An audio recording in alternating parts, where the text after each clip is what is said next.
하나님께서는 이제 레위기에서 그 백성들에게 요구하시는 것이 내가 거룩하니 너희도 거룩하라. 이 정말 엄청난 명령을 하시죠. 인간이 거룩을 이해할 수도 없을 뿐더러 인간이 어떻게 거룩할 수 있겠습니까? 하지만 하나님께서 하는 백성에게 요구하신 것은 너희는 거룩하라입니다. 세상과 구별되어 살아라. 그리고 이 거룩을 어떻게 삶에서 살아낼 것인가? 이것이 이제 신명기에 담겨져 있죠. 그래서 율법서를 통해서, 특히 신명기를 통해서 이렇게 살면은 그래도 거룩할 수 있다. 이렇게 행해야 거룩하다라고 어떤 이제 이 거룩을 인간 수준으로 설명해 주신 것이 이제 신명기입니다. 그래서 우리가 이 질문을 해야 할 것이, 우리는 거룩하고 경건한 삶을 어떻게 이해할 것인가? 거룩한 사람의 모습은 어떤 모습인가? 이것을 우리가 질문을 해야 합니다. 저도 이제 이것이 궁금했기 때문에 인공지능에 물어봤습니다. 요즘에 AI 앱이 잘 나와 있는데 제 핸드폰에 있는 인공지능 앱에다가 물어봤습니다. 거룩한 사람의 모습을 그려줘 하고 물어봤어요. 그럼 진짜 그려줍니다, 그림을. 그래서 이제 인공지능은 이제 사람의 어떤 인터넷에 있는 데이터를 종합해가지고 이제 그거를 처리를 하기 때문에, 그러면 이제 인공지능이 이 그린 그림이 온 세상의 사람들이 생각하고 있는 어떤 종합적인 그 평균적인 그 거룩한 사람의 모습이지 않습니까? 그래서 물어봤어요. 그랬더니 첫 번째 나온 그림이 힌두교 신자가 같이 이렇게 머리에 이렇게 둘러쓰고 이 신전 같은 데 앉아가지고 딱 양반다리를 하고 기도를 하고 있는 모습이었습니다. 그래서 좀 이해를 못했구나. 경건한 기독교인의 모습을 그려줘 했습니다. 그랬더니 두 번째 나온 그림이 여러 명이 성당 같은 이제 스테인 글라스가 있는 성당 같은 데 동그랗게 둘러 앉아가지고 손을 잡고 또 기도하고 있는 모습을 그렸습니다.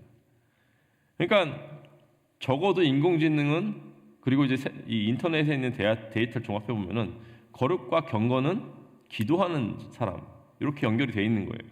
사람들이 생각하기에는 기도를 하는 것이 경건한 모습이다라고 생각을 하고 있는 것 같습니다.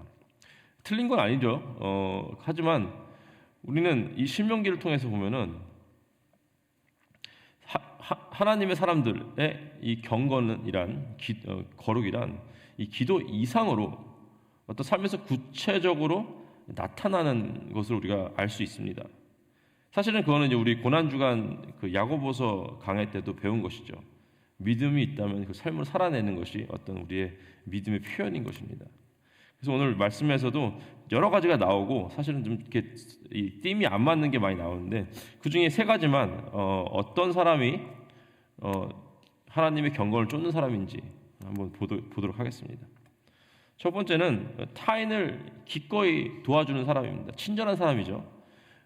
영어로 이제 going the extra mile이라는 게 있습니다. 그러니까 원어적인 뜻은 1마일을 더 가다라는 뜻이고, 그거의 이제 그 사용은 어떤 기대 이상으로 노력을 하는 것을 얘기합니다. 그래서 1절 보시면 내 형제의 소나 양이 길 잃은 것을 보든 못 본 채 하지 말고 너는 반드시 그것을 끌어다가 내 형제에게 돌릴 것이요. 이거 1절은 사실은 당연한 거예요. 우리가 서로에게 익스펙트하는 당연한 것입니다. 그렇지 않습니까? 뭔가 이렇게 잃어버린 거를 우리가 발견했는데 그것을 안 갖다 준다면은 사실은 좀 약간 그 사람에게 악한 심정이 있을 수도 있죠. 예를 들면 제가 핸드폰을 교회에서 잊어버렸는데 여러분들이 발견했어요. 송 목사 핸드폰이네? 그러면서 그냥 지나가든지. 그러면 저를 미워하시는 분들이 그렇게 하겠죠. 근데 당연히 기본적으로 서로에게 해야 되는 것은 뭔가 잊어버린 걸 발견했을 때는 그 사람이 누군지 알면은 갖다 주는 것이 어쩌면 당연한 일입니다. 근데 이제 going the extra mile, 그 2절에 나와 있어요. 형제가 멀리 살거나 아니면은 누군지 알지 못하더라도 그 짐승을 집으로 끌고 가서 누군가가 찾아올 때까지 두었다가 돌려주라는 거예요. 누구의 동물인지도 모르는데. 근데 그러니까 이게 엑스트라 마일이라는 게 가축을 집으로 데리고 왔다는 것은 가축을 책임진다는 것입니다. 그렇죠? 먹이고 물 마시게 해야 되고, 자기가 자기 다른 가축들을 케어하는 것처럼 똑같이 자기의 시간과 어떤 돈까지 써가면서 돌려줄 때까지 내 것도 아닌데도 불구하고 이제 케어를 해야 된다는 거예요. 그게 엑스트라 마일입니다. 자기의 이익되는 것도 하나도 없고 비용이 드는데도 불구하고 누군가를 기꺼이 도와줘야 된다는 것이죠. 4절 보시면은 형제의 낙이나 소가 길에 넘어진 것을 보거든 못 본 채 하지 말고 너는 반드시 형제를 도와 그것들을 일으킬지니라. 사실 이렇게 누군가를 도와주는 것이 의무가 아닙니다. 엄연히 따지자면은 내가 그들에게 직접 피해를 주는 것이 아니지 않습니까? 근데 도움이 필요한 사람들을 못 본 척한다. 그것은 이제 하나님이 원하시는 거룩한 백성들의 모습이 아니라는 것이죠. 오히려 going the extra mile, 한 단계, 두 단계 넘어서 누군가의 필요를 채워주는 것이 하나님이 원하시는 백성의 어떤 거룩한 모습인 것을 우리가 알 수 있습니다. 이 빌립보서 2장 3절에 이렇게 나와 있습니다. 아무 일이든지 다툼이나 허영으로 하지 말고 오직 겸손한 마음으로 각각 자기보다 남을 낮게 여기고 이제 우리가 이제 의무적으로 해야 할 것은 그것을 되게 당연한 것이고 그걸 뛰어넘어서 타인을 기꺼이 도와주는 going the extra mile 하는 마음이 바로 예수님의 거룩한 마음인 것을 우리가 알 수 있습니다. 두 번째는 세상 문화에 참여하지 않는 사람입니다. 5절 보시면 여자는 남자의 의복을 입지 말 것이요 남자는 여자의 의복을 입지 말지니라. 이같이 하는 자는 내 하는 여호와께 가증한 자이니라. 이건 이제 그냥 옷을 바꿔 입는 개념이 아니죠. 어떤 성적인 개념을 거부하면서 하나님의 창조 섭리를 대적하는 행위입니다. 이것은 이게 그러니까 요즘에만 일어나는 문제가 아니라 이미 3,500년 전에 이 모세 율법이 주어졌을 때가 이제 1,500년 BC인데 주전 1,500년인데 3,500년 전에도 그때도 이미 이 트랜스젠더들이 있었다는 거예요. 크로스 드레싱 하는 사람도 있었다는 것입니다. 근데 그 문제는 이제는 나라에서 아예 그걸 합법으로 만들어 버려 가지고 용납하는 거죠, 그것이. 근데 이게 그러니까 3,500년 동안이나 이렇게 문제였다는 것은 이것은 이 어떤 문화적인 문제, 현대 사회적인 문제가 아니라 이 하나님을 떠난 세상이 죄악 가운데 만들어낸 문화라는 것입니다. 하나님을 부인하고 떠난 이 세상의 문화 중에 하나가 바로 이 성에 대한 개념을 무너뜨리는 것입니다. 이런 사람들이 있습니다. 자기는 크리스찬인데 이런 것들을 용납하는 거예요. 이런 것들 좋게 봅니다. 이런 것들 사랑이라고 하고 이런 걸 포장해가지고 하나님의 이 질서를 파괴하는데 오히려 동조하는 사람들이 있습니다. 사람들도 있고 그런 교회도 있고 아예 교단 자체가 그렇게 되는 경우도 있습니다. 하지만 이것은 하나님께서 가증스러운 것이라고 표현할 정도로 정말 혐오하시는 죄악인 것을 우리가 말씀을 통해서 알 수 있습니다. 그뿐만 아니라 이 세상에 어떤 하나님의 그 섭리와 하나님의 말씀에 반대하는 문화들이 많은데 우리는 그것들을 멀리해야 된다라는 것이죠.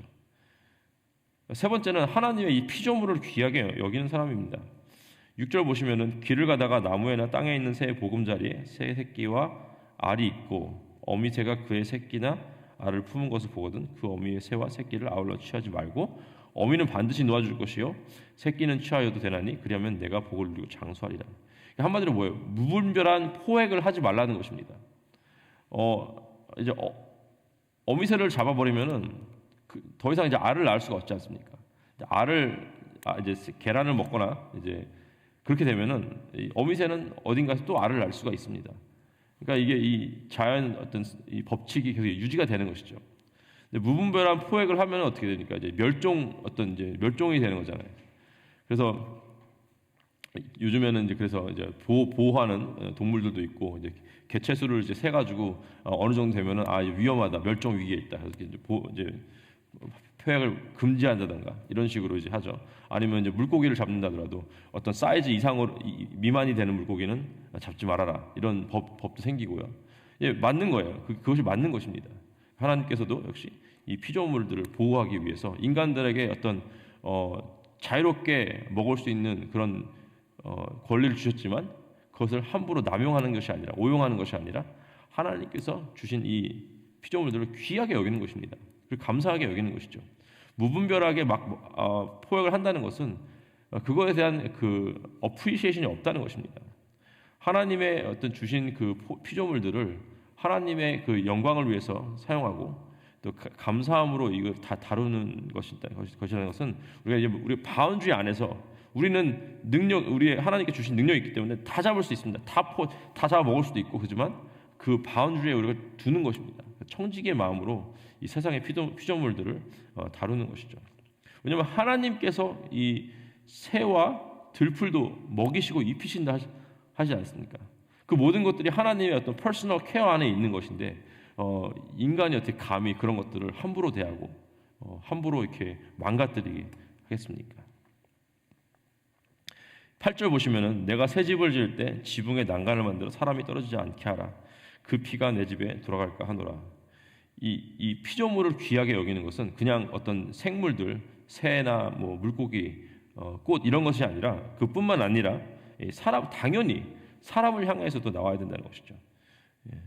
집을 짓는 거 하나만 봐더라도 안전하게 지어서 사람이 떨어져 다치는 일이 없게 하라 이거죠. 안전 불감증이 얼마나 많은 사람들 죽게 했으니까 그렇죠.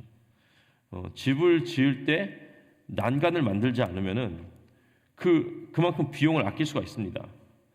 하지만 그 추가 비용을 들어서라도 안전하게 집을 지어서 사람들이 어떻게 사고로 다치거나 죽는 일이 없게 하라는 것이죠. 그래서 모든 빌딩들도 이제 안전을 위한 이제 법이 있지 않습니까? 어떤 빌딩의 사용도와 그 사람들이 들어가야 되는 그 숫자와 또 무게와 이런 것들을 따라서 사용할 수 있는 건축 자재가 있고 그런 거죠. 그런 것들 무시하면 사고가 나게 되는 것입니다. 이 500명이 사망하고 6명이 실종되고 900명이 넘는 사람이 다친 그 삼풍백화점 딱 진짜 그거야말로 이 사람의 욕심 때문에 안전을 무시하다가 이렇게 무너져 버린 그런 아주 좋은 예죠. 제 제일 친한 친구의 와이프의 어머니가 거기 돌아가셨어요. 삼풍백화점에서. 많은 사람들이 이렇게 죽은 이 일이 바로 사람들이 사람을 귀하게 여기지 않았기 때문에 너무나 이런 안전 이런 문제들을 쉽게 여겼기 때문에 일어났던 일입니다. 그래서 오늘 되게 구체적인 내용으로 이렇게 주님께서 말씀해 주시는데 그걸 전체적으로 우리가 봤을 때 뭐냐? 거룩이라는 것은 그리고 경건이라는 것은 그냥 이 예배당에 모여서 기도하는 것에 있다는 것이 아닙니다. 이게 당연한 거예요. 기도는 기본입니다. 하지만 내가 하나님이 보시기에 경건과 거룩은 삶에서 나타나는 것이라는 것이죠. 내가 누군가를 기꺼이 going the extra mile 해서 도와주고 친절하게 대하는 그런 자세, 삶의 모습, 아니면 이 세상 문화를 거부하고 정말 하나님 앞에서 이 하나님께 주신 이 창조의 질서를 지키려는 그런 마음, 그리고 또한 이제 하나님께서 만드신 이 모든 피조물들까지도 심지어 민물 이 새 한 마리까지도 아껴서 대하는, 우리가 충분히 취해서 먹을 수 있지만 어떤 이 창조적인 이 사이클을 지키려고 하는 그런 노력들, 그리고 사람들이 안전하게, 그러니까 내가 직접 cause 하진 않지만 어떤 그 사람들이 다칠 것까지 예상을 해가지고 이 건물 짓는 것까지도 안전하게 지으려는 그런 마음 있지 않습니까? 그런 것들이 바로 하나님께서 원하시는 어떤 구체적인 거룩한 삶이라고 우리가 오늘 말씀에서 볼 수가 있습니다. 삶에서 하나님을 인정하면서 하나님께서 원하시는 삶을 사는 것이 하나님께서 오늘 우리에게 요구하시는 거룩인 줄 믿습니다. 오늘 하루도 삶에서 거룩을 쫓으며 살아가시는 저와 여러분 되시기를 주님의 이름으로 축복하고 기도합니다. 함께 기도하시겠습니다. 하나님 감사합니다. 하나님께서 원하시는 거룩이라는 것이 기도와 예배 이상으로 삶에서 나타나야 되는 것을 오늘 말씀 통해서 우리가 배웠습니다. 특별히 또 우리 마음 가운데 정말 친절하고 정말 젠틀한 마음 허락하여 주셔서 하나님 정말 겸손한 그 예수 그리스도의 마음을 닮아서 누군가를 도와줄 때 그저 내가 나에게 요구되는 것만 하는 것이 아니라 그 이상으로 누군가를 도와주는 그런 귀한 마음 주님께서 허락하여 주시옵소서. 이 세상의 문화, 이 타락하고 하나님을 적대시하는 문화에 정말 그 문화를 거스르며 하나님께서 만들어 주신 이 창조 섭리 안에서 정말 그 지킬 것을 철저히 지키는 저희가 될 수 있도록 하나님 인도하여 주시옵시고, 하나님께서 지으신 이 모든 피조물, 미물까지도 그 귀하게 여기는 그런 우리의 마음 주님께서 허락하여 주셔서 이런 것들을 지킴으로써 거룩해지는 것이 아니라 하나님 주님께서 우리를 이미 거룩하게 부르셨기 때문에 이런 것들을 지켜가는 그런 우리가 될 수 있도록 하나님께서 인도하여 주시고 함께하여 주시옵소서. 감사하며 우리 주 예수 그리스도의 이름으로 기도했습니다. 아멘.